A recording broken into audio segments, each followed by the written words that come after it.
Hi, everyone, and welcome again to Our Veterans and Their Stories. My name is Christine Shirley, and we want to welcome everyone back again because we've been away for so long because of COVID. And now that we're back, we're ready to go and ready to get going on our shows again. And I'm very honored and very proud to have one of our very special World War II veterans with us today, Mr. Ray Toth. Ray, thank you for being with us on the show. You're welcome, Christy. Thank Nice you. being here. Well, we're honored to have you here with us, and we want to find out all about your career in the Navy and find out a little bit more about you. Okay, fine. So tell us, let's start off, first of all, did you enlist in the Navy or? Yes, I enlisted in the Navy before World War II. I wanted to join the regular Navy. I went over there and signed up. And then what happened? World War II came along, and then when I went back, they said, nobody's going to the regular Navy. Everybody's going to be in and another, excuse me, got a cut. Okay. So you weren't in the regular Navy, or did you but you enlisted? No, they said everybody, there's not going to be regular Navy, take guys in the regular Navy. And so signed up, and what happened was the lineup outside was so big because the day before, when the Pearl Harbor attack was, the New York News put a big spread out, and it says, Pearl Harbor Avengers sign up. So I'm in line, and the crowd, we go inside, and we get all inoculated and everything, and then we get signed in, and then we go home, and we had to come back another day. So when I went home, what happened was, when I signed up for the regular Navy, my mother wouldn't sign me up. So my mother's sister was she's a black sheep of the family. She signed me up.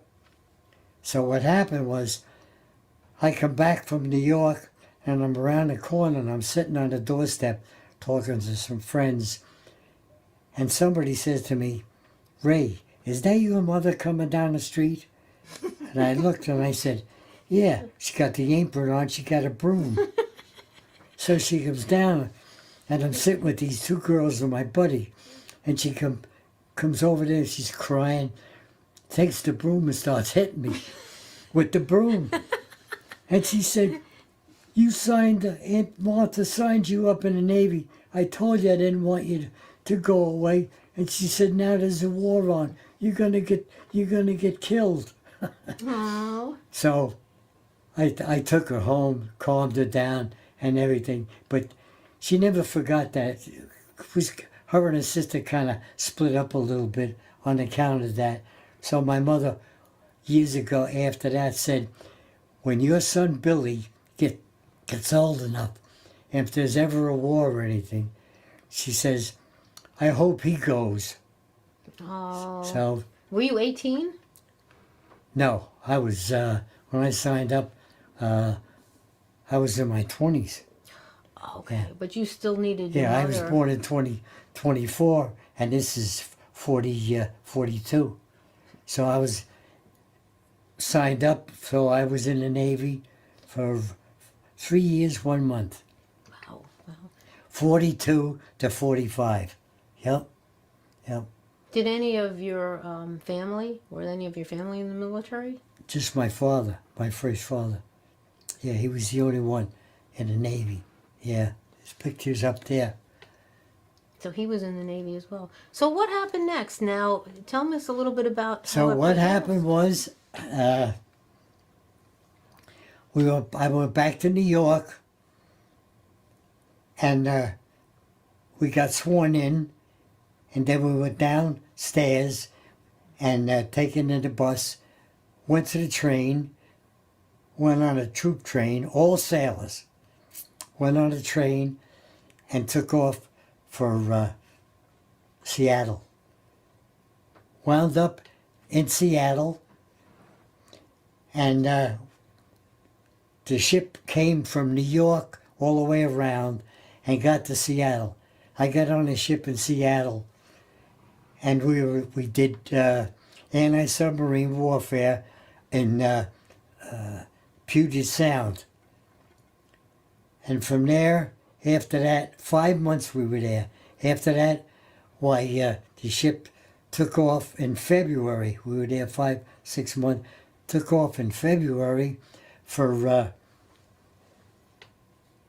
Adak. Took off for Adak. On the way going to Adak, we stopped at Kodiak, Alaska for 3 days. Stopped at Dutch Harbor for 3 days.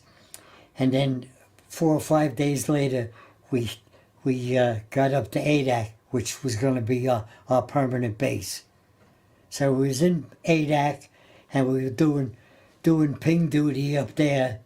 And on the 10th of... What's ping duty? Explain to everybody what is ping duty. Ping duty is, I send out a signal, and it goes like ping, and if you hit a target, it bounces back, goes whoop, makes a sound, Okay. so that you know you hit something.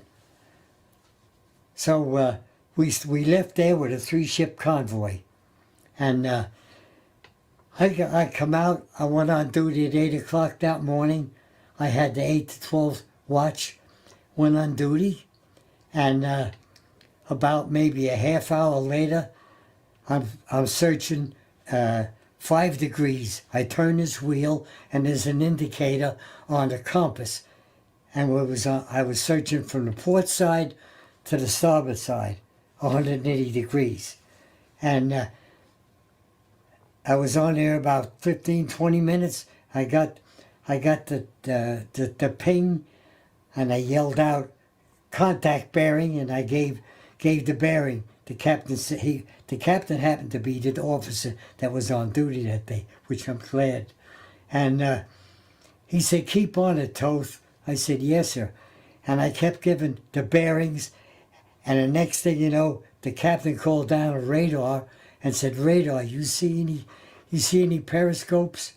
So the radar, it's only a blip. So the radar said that he got a blip, and he gave his bearings. So both of the bearings went to a machine that the captain was looking at, and the machine also had the depth of water that we were in. So what happened was the captain pushed a button, and the siren went off, and we went to general quarters. As we went to general quarters, the captain went up to full speed, and he told me to secure the sonar. The sonar come up through the bottom into the ship, and then he said, "You go outside and look for periscope." So I went outside, and the radar man kept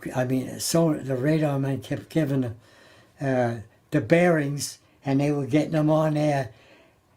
And then next thing you know, the lookouts said periscopes on the port beam. So here we are already in full speed, and we made a long left turn to port around the outside of where the sub was coming up at. As we come around, we got straightened out, and the sub was going from left to port to starboard, and we were in a position going north to south. So we were in direct contact going towards the sub.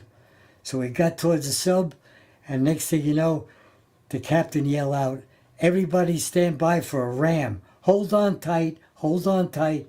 Everybody stand by for a ram." I was back aft looking to see the sub, and Cook was alongside of me.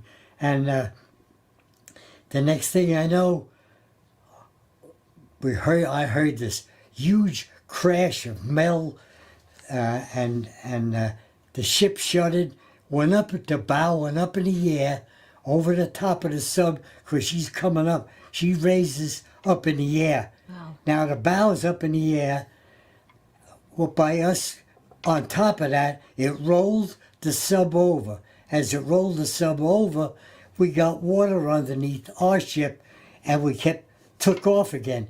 As we were taking off, the conning tower on the side of the bridge, there's two out riggers, and they got a steel plate there, and there's a compass out there, so that the officers could stand out there with the compass and pilot the ship.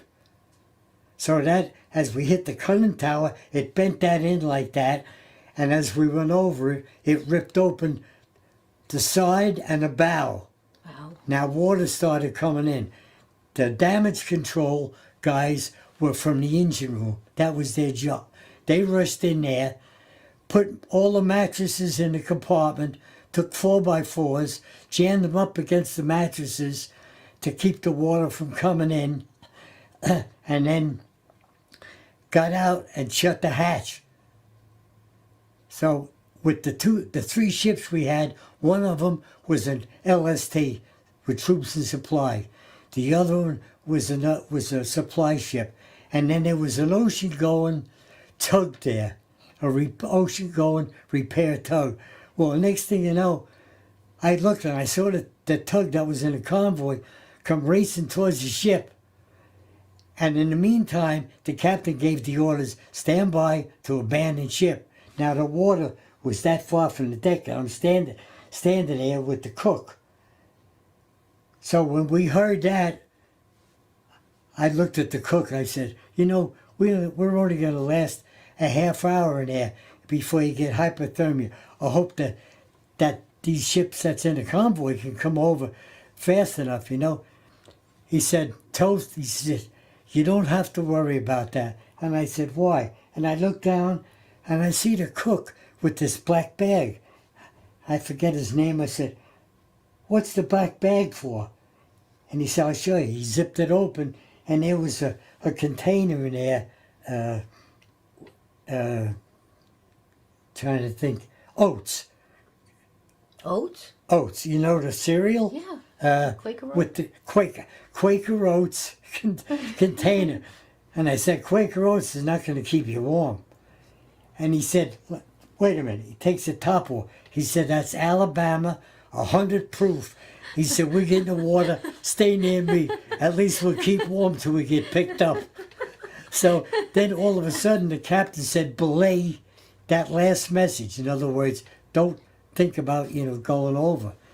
So then the tug come over alongside it, tied up, and we heard a lot of noise. Next thing you know, guys are on the tug are running over, jumping on our ship, bringing these acetylene torches over, and here comes this big Gardner and Denver compressor, the kind of used out in the street to dig up the street. They lowered that down on the deck. The guys from the ship jumped down there, took the torches, welded the 4 big steel wheels to the deck, went up forward, run hoses up there, punched a hole down through the deck, 2 holes, and hooked up air hoses to them and got the compressor going. Wow. So after, I can't remember how long, I'm standing there, and all of a sudden I realized that the water that was going to come onto the deck was now below the deck. So I looked over and said, we're going up. So he looked, he said, yeah. He said, yeah. I said, oh, good. The pumps are working. So next thing you know, it started raising up, and it got up to about 3 feet. And then after all the commotion and everything was settled down and everything like that, and it rose up, now we knew that by the air being pumped in there and already all these mattresses and being shored up, that no water can get out now. So we were dead in the water. So then when we went through there, when I was standing back aft. As the stern went through the sub, the port propeller dug into the sub. And we found out later the propeller all bent and the shaft was too. Now we only got one engine. So they started the engine up, the engine room, to see if that was affected by going over the sub like the port prop was. But it was worked out all right. Just the only reason was that we're going to have to go slow now because we only got one engine. So to make a long story short, the convoy the 3 ships got together again. We pulled out, made a circle, got in front of I went back on the sonar because I only had a little bit left of my duty. I got back on the sonar, and then we started out, and we were heading for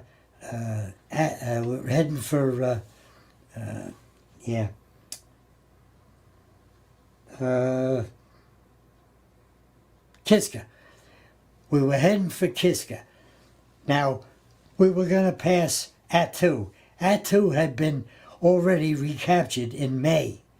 So we didn't worry about any subs taking people off of there, soldiers, because that's what they were doing. That's probably they figured that was one of the subs that had taken people off, soldiers off of that, the Japanese.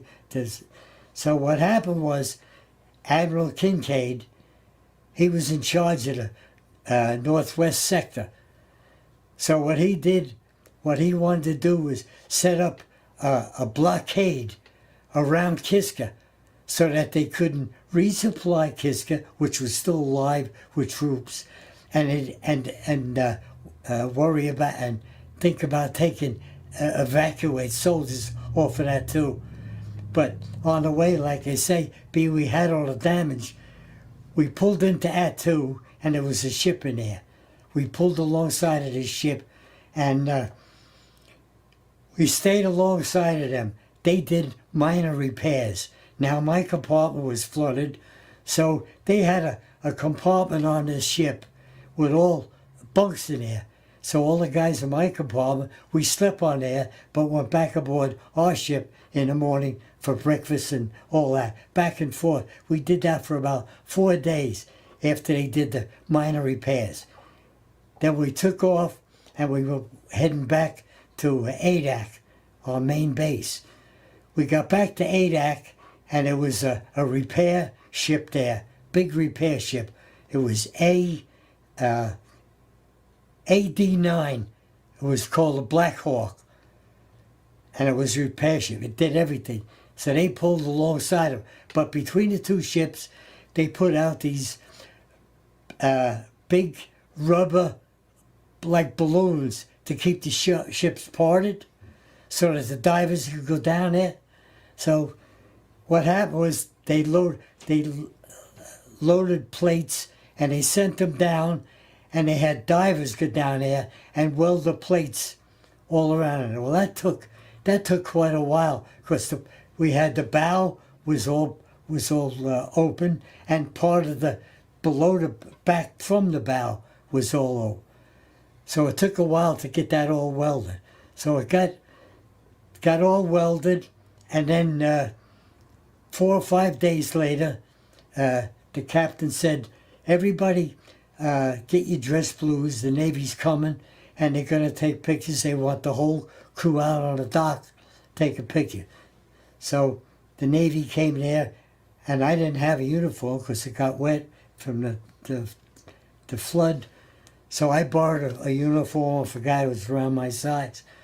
We all kneeled down on the deck, took a great picture, and then after that, they had the medal ceremony.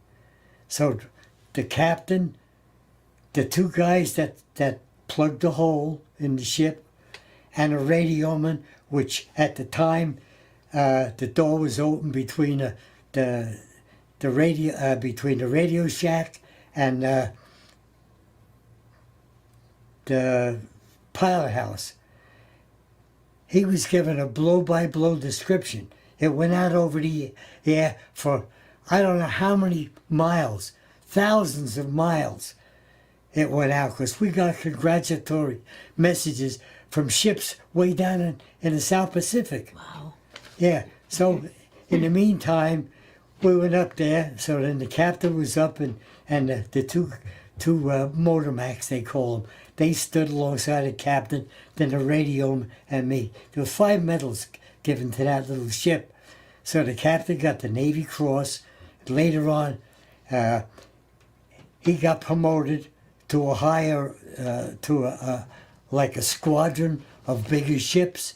Because now, Navy Cross, that's the best. So he went to Spain and took over a squadron of destroyers over there.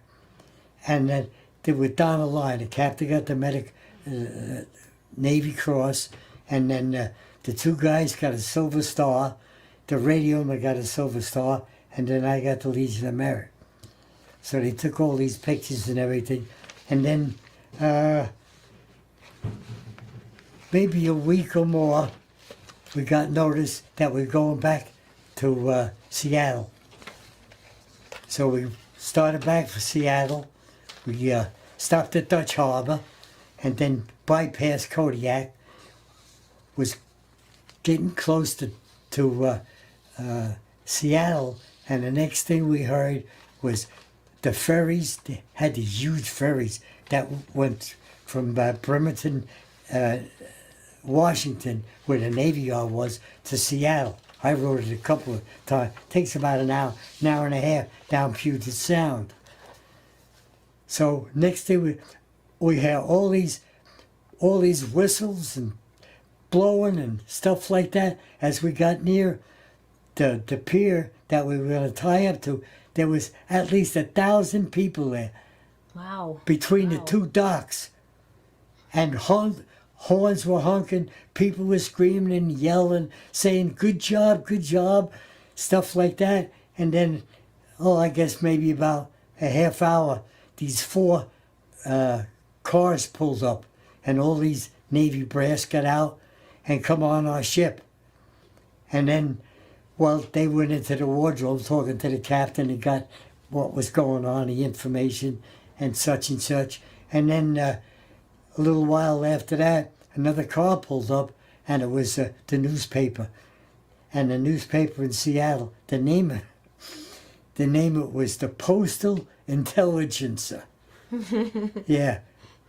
So there was 2 reporters. One was a girl, one was a man. Now, what happened was, when we was up in the Aleutians, the officers got together and come up with an incentive. They said anybody shoots down a plane, or you get a good contact, is going to get $250, a virgin blonde, and a 30-day leave. So when I got to Seattle, I got the $250, I got the 30-day leave, but I couldn't find a virgin blonde. So I was on my own. I have to stop you just for a second. I wanted to tell you that what I wanted to read here was that the meaning of the Legion of Merit, the award that you got. I want to tell everybody what that is, and the meaning is the Legion of Merit is one of the U.S. military's most prestigious awards. It's ranked just below the Silver Star and ahead of this Distinguished Flying Cross. It is one of only 2 decorations to be issued as a neckwear, and the other being the Medal of Honor. And you were very proud of this. And you also have a letter here from the Navy Department Bureau of Naval Personnel, dated Washington, D.C., in January 21st, 1944. And this piece in here I would like to read because I think it is very important. It says, for exceptional conduct in the performance of outstanding service to the government of the United States as sound operator aboard PC-487, reporting the original sound contact needs with an enemy, it's hard to read because it's kind of like blurry, submarine, alertness and initiative in continuing to track the hostile vessel, thus establishing his own ship in maneuvering advantageously for an attack. His timely warning and valuable information contributed greatly to the ultimate destruction of the submarine and the success of a vital convoy assignment. So we're honored that you have that. That's wonderful. Thank you. I really, really, and this is a picture Yeah, of your ship. that's And I want to know, this is really, you've told me how thin it was and I how know. many men. That's why it was so rough. How small is this ship? How thin was it? It was only I think it was. Oh, I can't remember How whether many it was feet? 14 feet wide. I think you have here length 173 Right. feet by 8 inches. And it had how many men were in it? 62 and 5 officers. 62. And that's all that it would. 62 men plus 5 officers. Yeah. Yeah. And this was a submarine chaser. Yes. That's it. And what does the PC stand? Patrol craft. Patrol craft. Patrol craft. So Yeah. this is a small vessel. It's a small ship. I've seen a couple of things about the ship, and one of the things that was really nice, and an editorial I read, that they said that it was like Goliath. What's yeah, David and Goliath. yeah, David and Goliath. That's what they, and that kind of stuck in a couple of other articles I saw. Well, Yeah. this one article you have in here, it talks about you, and it's PC. It's submarine chaser PC 487, and it's very interesting because I was reading this, and at one point in this article, it talks about you. And it says here, while steaming through heavy fog, Raymond J. Toth, SOM 3rd Class, made sonar contact at 0800 and went to general quarters. 3 minutes later, his radar detected a particular surface submarine, and at 0809, Lookout spotted 2 periscopes with some 250 yards off the port bow. The spirited PC promptly increased speed from 6 to 18 knots and attacked. So this was because of you. Well, Very much an honor yeah. that you did Hey. this. It was a great experience, I'll tell you. Like it was scary. I don't deny that. It was scary seeing that sub almost 3 times as long as us. And like I say, it's just when I looked at it, I used to say, I just hope that we get them before they get us, because they got bigger guns. Sure. And they got torpedoed. In fact, like I say, it was so fast that they couldn't do anything. And like they say, then it sunk, and we had all that damage on it. But everything turned out all right. It was good. Yeah. So what happened after that? What were some of your other experiences? It sounds like you had so many. Well, we was out on patrol one time, and it was very rough, and all of a sudden, the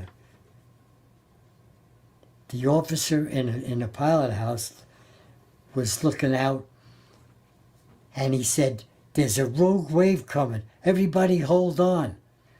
So the next thing you know, why, guys got thrown out of their bunk, stuff got all over the place, and the ship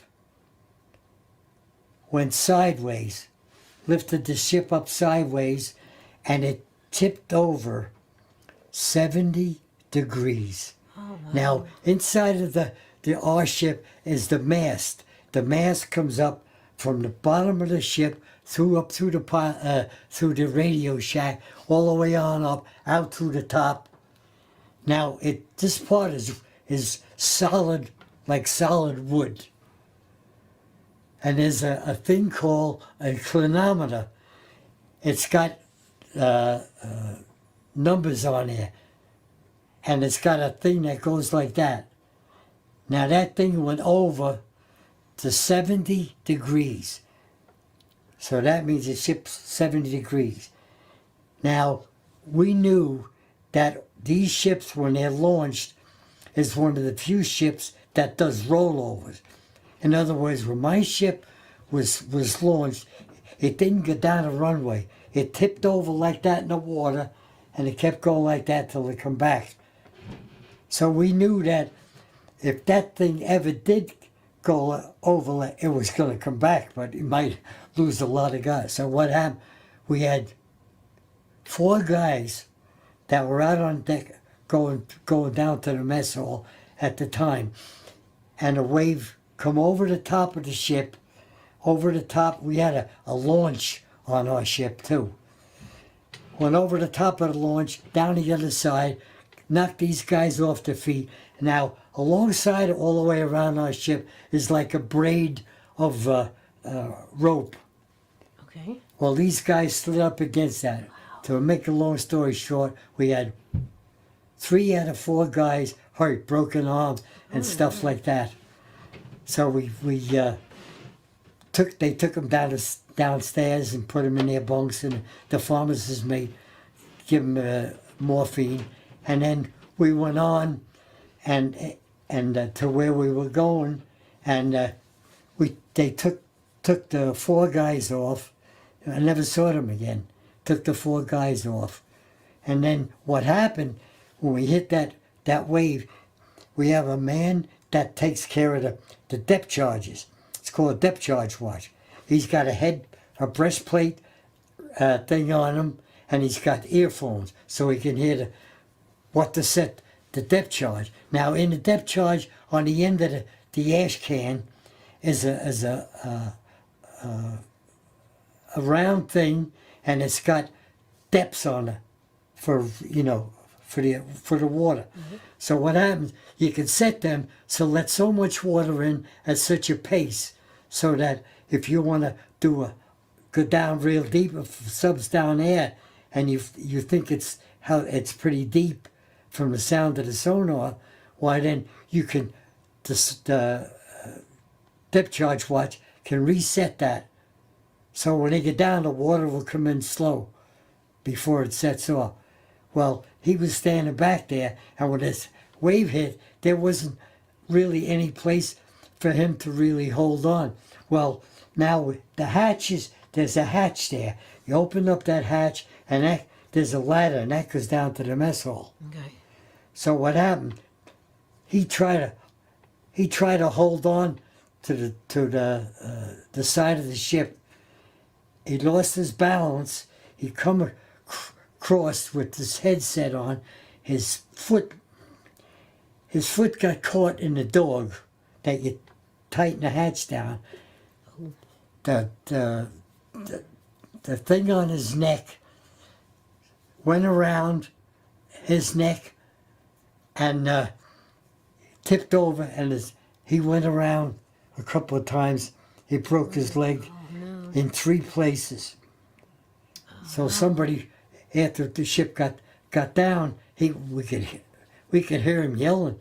So everybody run back there, and oh geez. So everybody picked him up and had to be really careful. Put him in his bunk. The pharmacist mate on the ship, he was feeding him morphine, giving him morphine, and he was yelling and screaming. The pain was so bad. So the captain, we called up ADAC. We was out on patrol. Called up ADAC and told him the situation. And the captain said, we're coming in. Well, it seems that the base that was in charge of us said that they didn't have nobody to replace us. So the captain says, I don't care if you don't have anybody. I'm coming in. So he just full speed ahead, come into the dock. So we got to the dock. He got the ship into the dock real fast, and there was an ambulance there. They took Carlson, his name was, His last name was, everybody went by that last name. Even the officers called it by it. I was Toth number 1. The other Toth was not Toth number 2. So they took Carlson away. So, I guess almost a year later, we're in Dutch Harbor. And it's a nice day out, guys are on a dock and everything. All of a sudden, somebody yells out, "Hey, look who's coming up the dock." And it was this Carlson. Oh. But he's crippled. So he finally come up there, and him and I were really good buddies. And so he went down to the mess hall, the guys were shaking his hand, hugging him, stuff like that. And we asked him, "What happened? Where'd you go after you get out of the hospital?" So he says, "I got a job on the beach." He said, my right leg is an inch and a half short. He said, so he said, I couldn't walk around that good. So he said, I'm shore-based. So that was the last time I ever saw him. Yeah. But another time, we was out on patrol with a cable layer. They were going to lay a cable from one island to another. Wow. Now this ship was huge, but on the back of this ship, they had a reel of cable. It was as wide as this room and as high as this room. And it set on round wheels. And it had brakes on it so they could slow it down. So what happened, we're convoying this cable layer, and they're letting it off the back. So we got so far, and then we started getting rough weather. Now the ships are going up and down like this. So the cable couldn't get off the back of the reel low enough to hit the bottom of the ocean. Oh. It was started to cut on the deck. So they stopped it, and they cut the cable, and they put some kind of a thing, and later on I heard they send divers down and hook them back up. But anyway, the water got so rough that the ship, they were going up and we were going up and down like that. And then all of a sudden we hit a real big deep wave. We were going down so fast, and this big ship was too. I said to myself, "Oh God, we're not going to make this one." And next thing you know, I see this big ship come up over the top of the wave, and this big wave went under them, come down there, and then now it's down below between the two ships. Now we're going downhill so fast. Oh no! Everybody was holding on. It was like on a ride, Oh my you know. gosh! So finally, we got it. We're down in there, and it lifted up way up in the air, up over the top of the wave, and then when they come down, every time when that goes up and comes down, it shudders. If you're in your bunk, you get lifted right off the bunk. That's why I used to put the rope on and tie myself down it. I was always afraid I was going to get lifted up and tipped out, go on the floor, get a broken leg or something. Wow. But yeah. But that never happened to you, did it? Huh? That never happened to you, did it? No. No. Fortunately, yeah, that's Nope. good. Oh Nope. my gosh. Yeah. Oh. Well, I know that this is part of the uniform that we talked about. Here is, I'm using my insides here. Here it is, U.S. Navy. And this is an official U.S. Navy World War II cap. And you were telling me about, how this one says U.S. Navy on it, but you were telling me a story. So Before World War II, the name of the ship that you was on was in gold letters on the front. When the war came, so the Japanese wouldn't know what ship you were on when you were on Liberty, so they couldn't have somebody try to get some information, where he's stationed, and stuff like that. So they took it off and made it like that. So that's actually like a World War II hat. Wow, this is interesting, very interesting. And this is your letter from Washington, D.C. It's actually in the original box we have here. that's dated, and he has stamps on it from January and February 1944 from Navy. And this is where your Legion of Merit award came in, and they mailed this to you, right, Yes. Ray? Yeah. Yes. This is beautiful. Does it have your name on it? Did they engrave your name on it? No, just the thing that came with it, and to tell about it. The letter.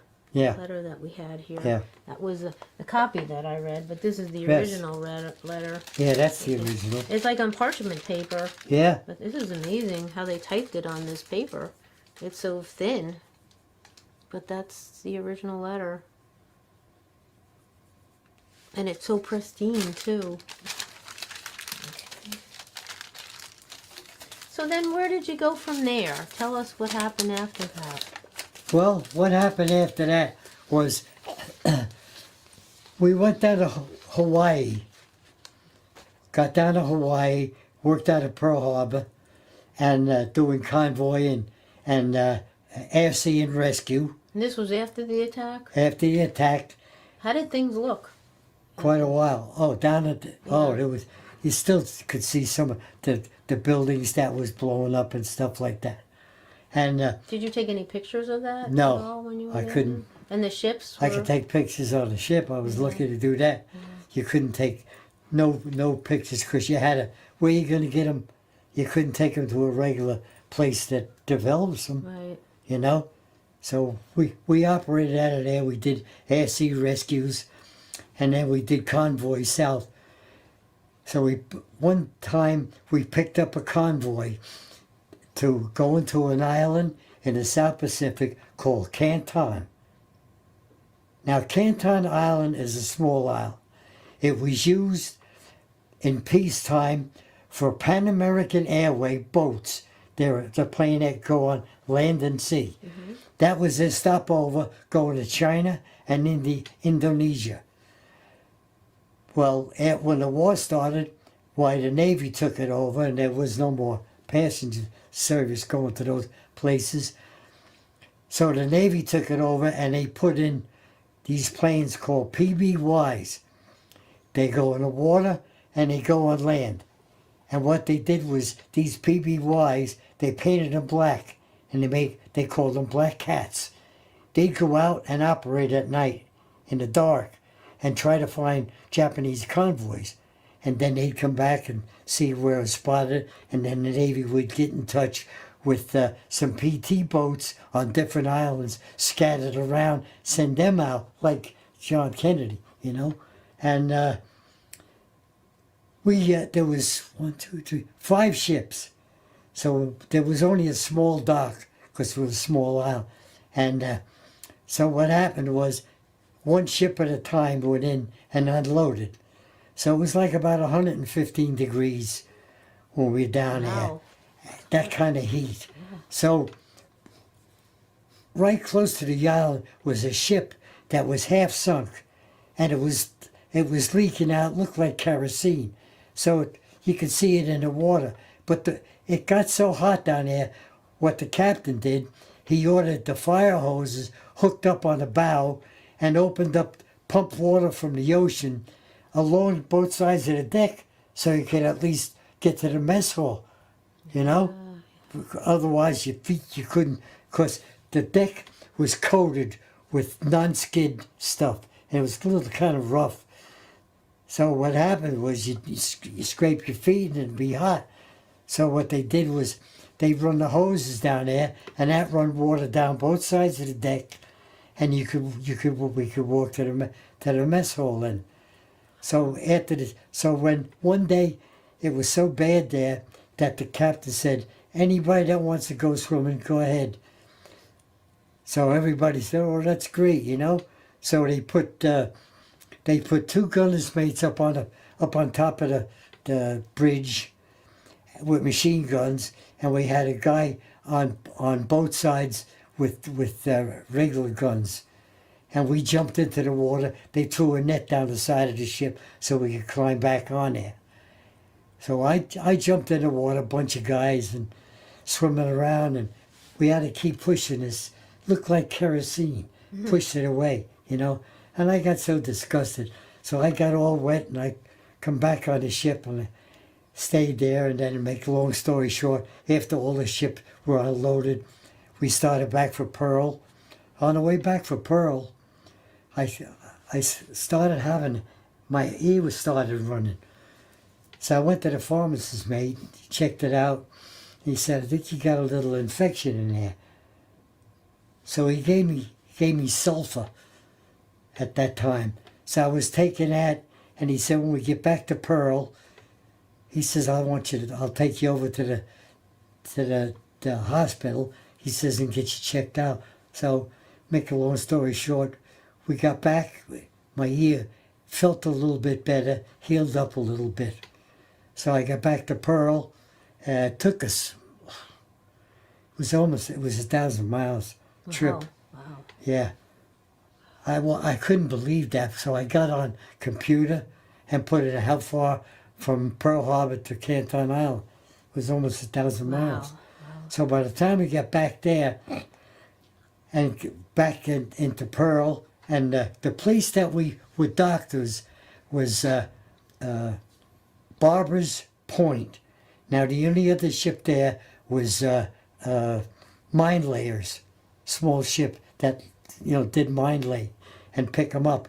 Well, that was the main entrance going into where the ships got sunk in Pearl Harbor. So what they did was they had a ship over here and a ship over here. And it had this huge steel round net with these round circles of steel. And they hooked up. And when a ship was coming in, they notified that ship.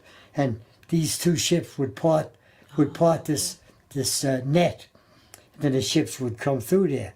Well, no, every ship that came to Pearl Harbor after that they came in the same place where the ships got sunk on Pearl Harbor Day. So what happened was when ships come in there, when we were on duty, we had a signalman all the time on all the watches. Well, when ships come in, he used to signal these ships, like battleships and stuff like that, and then he'd write it on a bulletin board. So in case anybody had any kind of a friend or relative on one of these ships come in, why, you could go see him or he could come and see you, which in case I was lucky at one point. My brother-in-law was on the cruiser St. Louis. He come down there, but me and Johnny Toth, I don't know why, we always seemed to get a lot of trouble. So I got restricted. So my brother-in-law come on there, he wanted to get down to Pearl Harbor and have a couple of beers. I said, I can't get off, I'm restricted. So he left. That was the last time I saw him. Why did you guys always get into trouble? I don't know. We did things, and the deck officer, I don't know, maybe he just didn't like it. But the funny part about it was, after the war, I got in touch with him. I used to drive a tractor trailer, and I was in his town, and I went to his house. And from that day on, a couple of times when I was in that area, I stopped there. And I used to keep touch by phone and letters. And the bosun mate on my ship was my best. Him and I were best friends. And we used to talk about, he was going with a girl from New York that he met during Liberty in New York, when they were in New York to get the ship.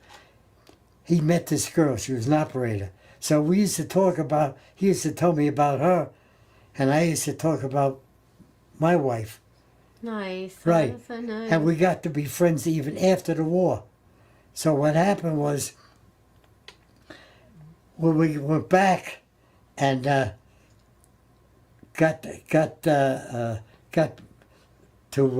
back to Pearl Harbor, went to the hospital and saw the doctor, and he said, you have a bad ear infected in there. And he said the pharmacist did a good job. He said, but there's still some left in there. So he gave me some stuff, give me a shot and this and that. And he said, I got to tell you something. I said, what's that? He says, I'm gonna have to send you to an audiologist and get an ear test. He said, I see you were a soundman. He said, yeah. I said, yeah. He said, well, I'll send you there and see what happened. So to make a long story short, went to an audiologist in a hospital, and I was there for about an hour and a half taking a test. After the test was over, I went into the office there, and I looked at the audiologist, and he's just sitting there, kind of like there was something wrong. And he says, I don't know how to tell you this, Toth. And I said, what? He said, I got bad news for you. He says, things didn't turn out too good. He said, you can't hear the decimals that you're supposed to hear. He says, and the worst part about it is, I got to tell you, Captain, he said, it looks like you're never going to be a salmon again. So I said, well, whatever, what can I do about it, you know? So I'm back to ship and talked. Captain called me and sorry and all that, you know. And I said, what can I do? He says, I'm going to transfer, you're going to have to be transferred. He says, and what you're going to have to do is you're going to take up another rate that you like. Take a test, and you'll be third class, but it's going to take a little while. You're going to have to read the book and take tests and stuff like that. He said, what were you going to pick? So I'm going to pick both of me. I like deck work, which my best buddy, like I say, first class, he was in charge of the deck. And I did things with him and with rope and stuff like that. So I said, I'll take that. So I guess it was about about a week later, we got called into the wardrobe, and he said, you're gonna get transferred, going down to Seattle. So you get picked up, go to Seattle, and you get your orders down there. So I went down there and got my orders, and he said that I was going to go to Corregidor. Now Corregidor was safe because Japanese had overrun one of the other islands, and when they were coming from the one island, General Skinny Wainwright was on the other island, and he radioed MacArthur, which was on Corregidor, because they have a cave on there. It's called Malinta Cave. It's about, I don't know, maybe 100 feet high and about 500 long. Had a hospital in there. All operations for the Philippines was done out of there. MacArthur lived up on a hill where the Army soldiers were. So when the word come down from Skinny Wainwright that the Japanese had overrun there and have to get off the island. So MacArthur got in touch with the Navy, and they sent 3 PT boats, and MacArthur at night, him and his wife and his son, went down a different part of Corregidor and got on the PT boats.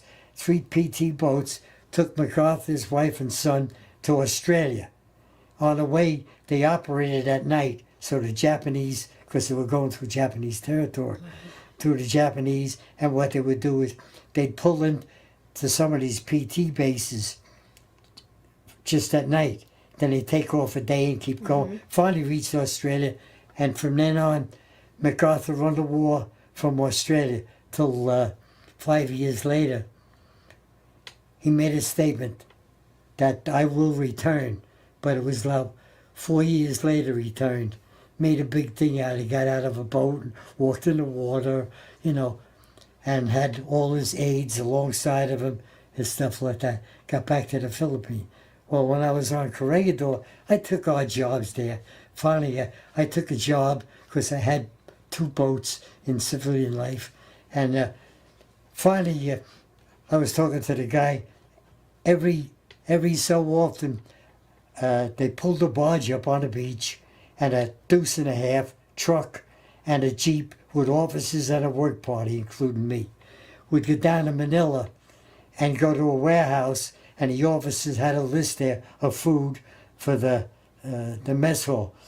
Now, when I got on the island, there was Seabees on there. I worked with the Seabees. They took telephone poles, drove them into the ground, put up a superstructure, put on flooring. It was a Quonset hut they built on top of it. That was our mess hall. I lived in a bombed-out hospital up on top of the hill. It was about a little bit less than a mile. No walls, no windows, no top, but it had a floor. First floor was still intact, so I slept on the ground floor,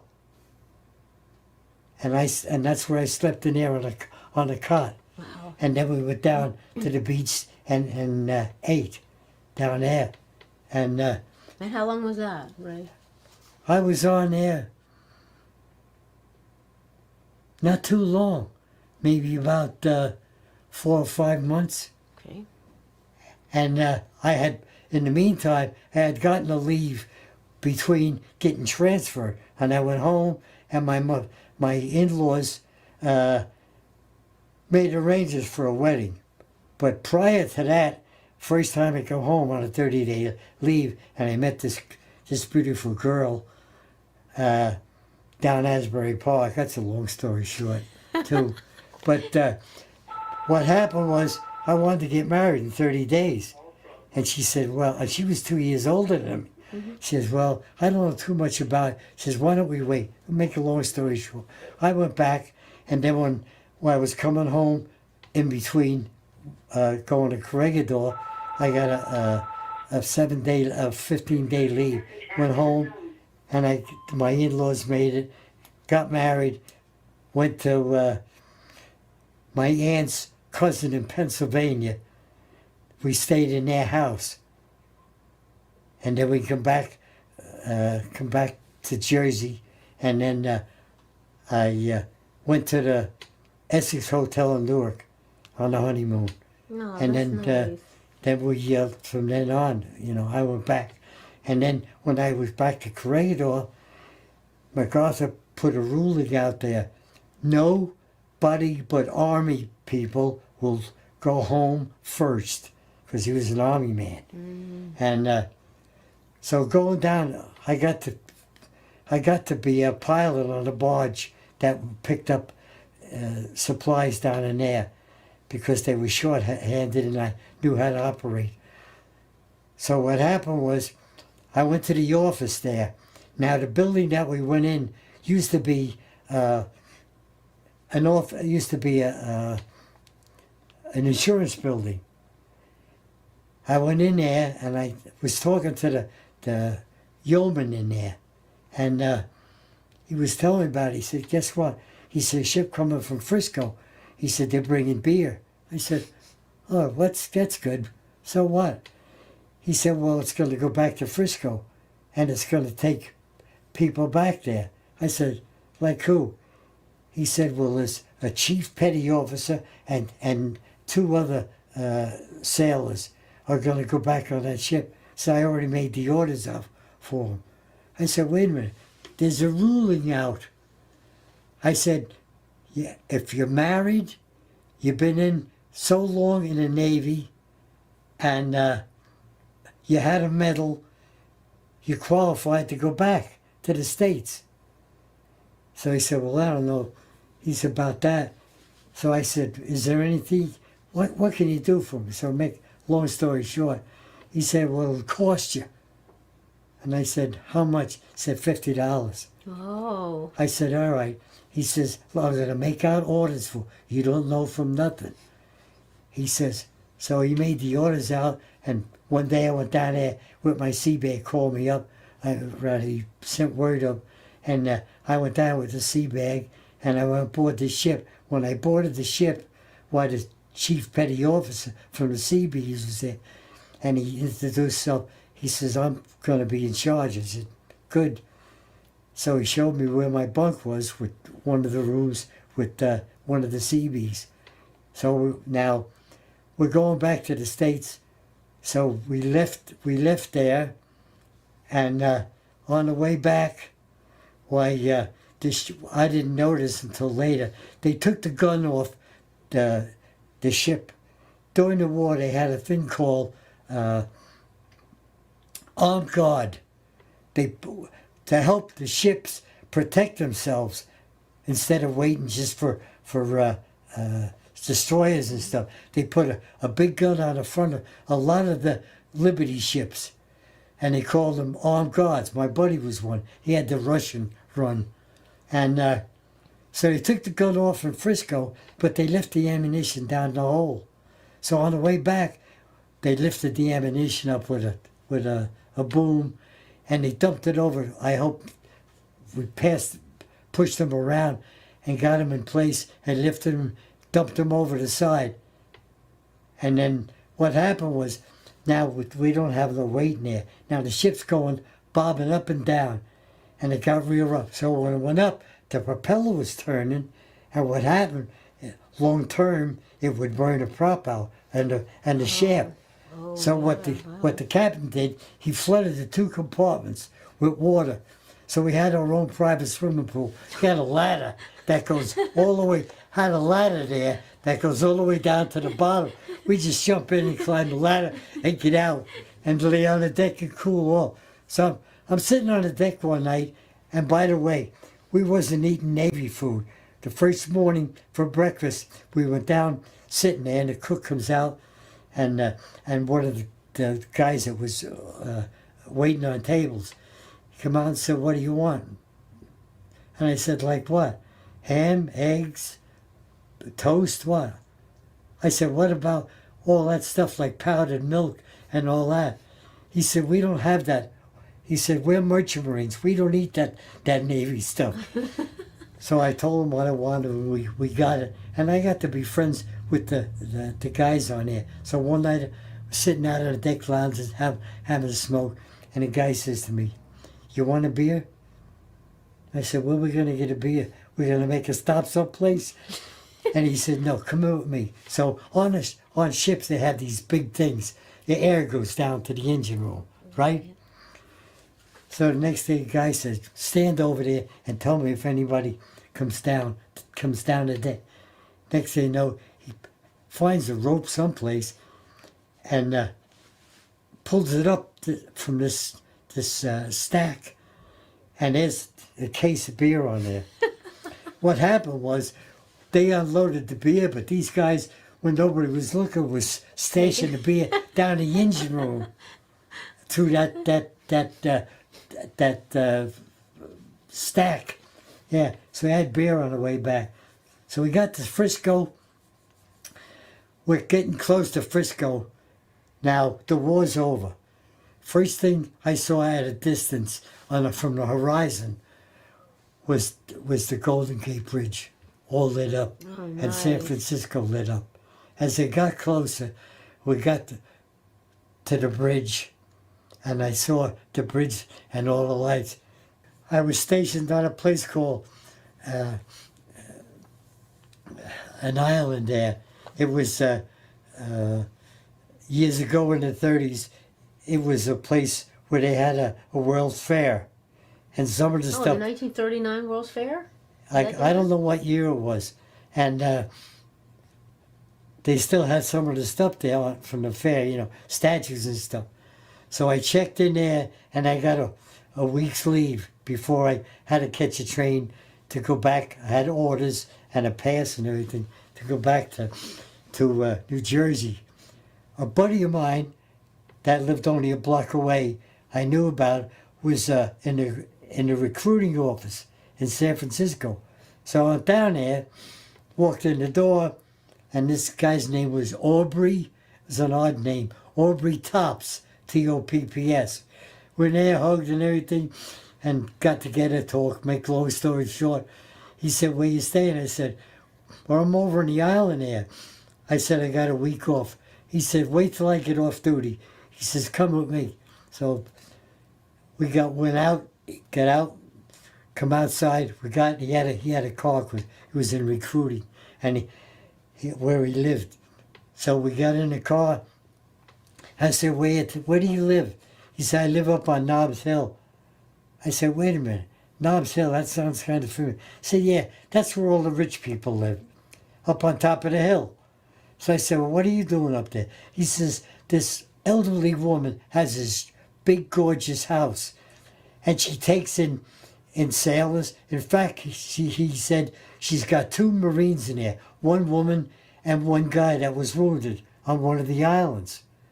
Wow. So he says, I'll talk to her and see if I can get a car. So we pulled up there, had all these statues all the way around the place there. Got in there, and the butler come to the door, opened the door, and then we stepped inside, and then he called, I forget her last, called her, and she come out there, and Aubrey told her, asked her about that. She says, of course, Aubrey. She said, we'll set a cot up in your room. So I set a cot up in there, and then in the daytime, I used to go down to Frisco, ride down to Frisco with him. Nice. How long did you stay there? I was only there a little over a month. But I forgot to tell you, when I was in Seattle, in the Navy Yard there, Christmas time came, and it was snow. It was about a foot of snow, and had a big loudspeaker up there, and what's his name was singing "I'll Be Home for Christmas." Bing Crosby? Bing Crosby singing "I'll Be Home for Christmas." I'll never forget that. Brings tears to my eyes when I hear it at Christmas time. We heard that, so we got the passes. We went out the gate, and we went to a USO. It was the store. Went in the USO store, had donuts and coffee and stuff like that. We checked in on the book, and we're sitting there. And the woman gets up from a chair, comes back, and she said, how would you like to go have Christmas dinner? And we said, yeah, we'd like that. And she says, I got somebody, this family wants servicemen for Christmas. So we said, so nice. oh, I said, that's great. She said, all right, stay here. So we sat down there, I guess maybe about 45 minutes. Guy comes in, chauffeur, comes inside, and Wow. she says, Toth. We got up and went over there, and I forget his name, he introduced himself. He says, go with this gentleman. So I went with him, got in the back of the thing there, talking there, and then we got up to this palatial mansions with all the stuff again, and we got out, went in this huge house, butlers, maids, and everything. They had a circular staircase, had this gigantic tree, had to be about 30 feet in the air, up where the circular staircase was. Yeah, and then I looked down the hall, and I seen this dining room. I never saw a table that big. So next thing you know, I hear all these people, and it's his relatives and her relatives for Christmas, and the 3 kids. So we go up there, and sitting down there, I looked down at the table. I don't know how many knives and forks and spoons were there. All of the beautiful plates and everything. And then the cooks started bringing, and the maids started bringing all this food. Well, I can't remember. There was so much food there and stuff like that. Then after we ate, we went in the living room, huge fireplace there, and a Christmas tree, gifts all around there for the kids and the in-laws and stuff like that. And then one of the kids picked up a gift and brought it over to me and Johnny. That's so it was a wallet. How Yeah, nice. real nice. So, How big was that table? How many people? oh God, I would say at least 16. 16 people. 16 or Wow, more. wow. Yeah. Big. Yeah, it was 2 sides, and then 2 of the kids sat at one end. The owner, he sat up there, and his wife sat on the right side of him, and then all the rest was rent. Yeah, I guess it was at least 16. Let's see, 2, 4, 6, 8, 9, 10, 11. Maybe it was less than that. But anyway, yeah. So then after that, they took us back to USO place, and we tramped through the snow, went back to base, and stayed there, and got a ship. Got a ship back to ADAC. So yeah. So other than that, like I say, I come home, and got married, and you also spent a little time, some time, I know, when you were in South River. And I know that, yep, you when had, my wife and I used to go to that place and dance. yeah, this Had is, great bands there. I made a copy of this. This is the Liberty Ballroom. And the Liberty Ballroom in South River. That was a famous ballroom back in those days. Yeah, Sammy Kaye was there. Yep. And says, so you want to be a band leader? So you want to lead the band? Yeah. So did you ever get to lead the band? No. He used to be on. I remember him when he was on television. He had a program. Did it? Was it the same name? Sammy Kaye. Sammy Kaye. Yep. Yeah. Nice music. Yeah. Oh yeah. Beautiful. All of that.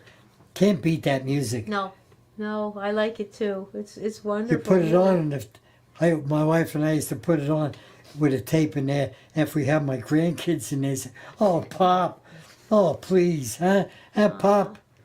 Oh, this is so nervous. Yeah. Well, is there anything else that you might want to add to this that you might not have thought about?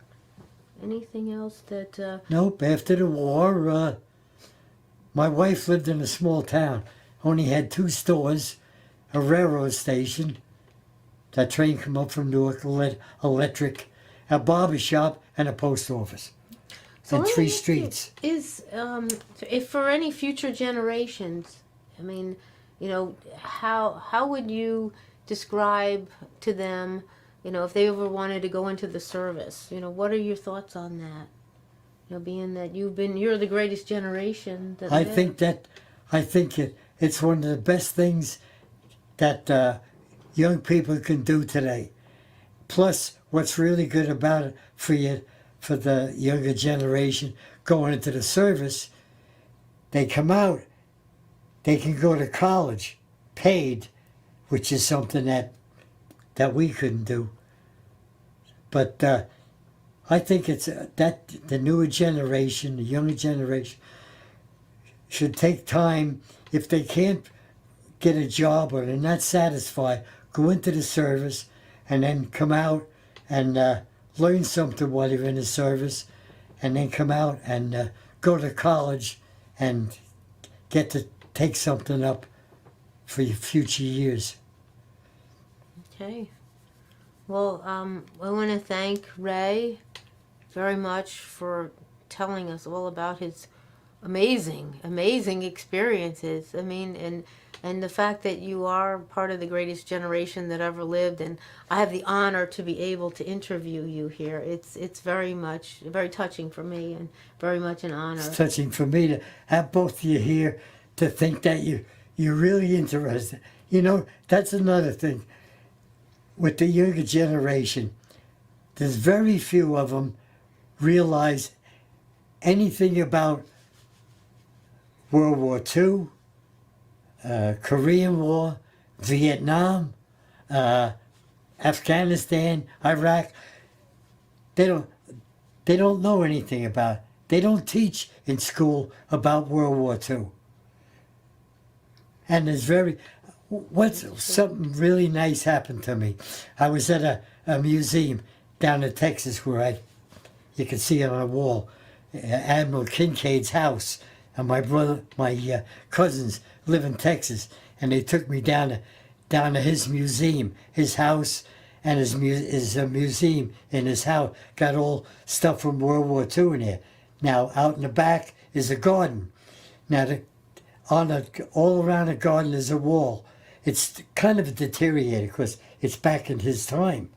So what happens? It's called the Walk of Honor. There's a thing up on the wall there.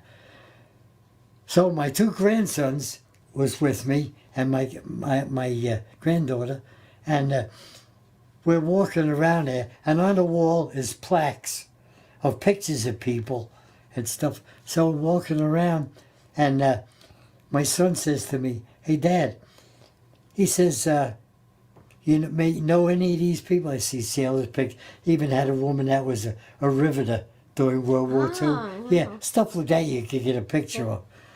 So walked around. We come around the other side. We're coming back to the building, and all of a sudden, Gary said, "You know this guy here?"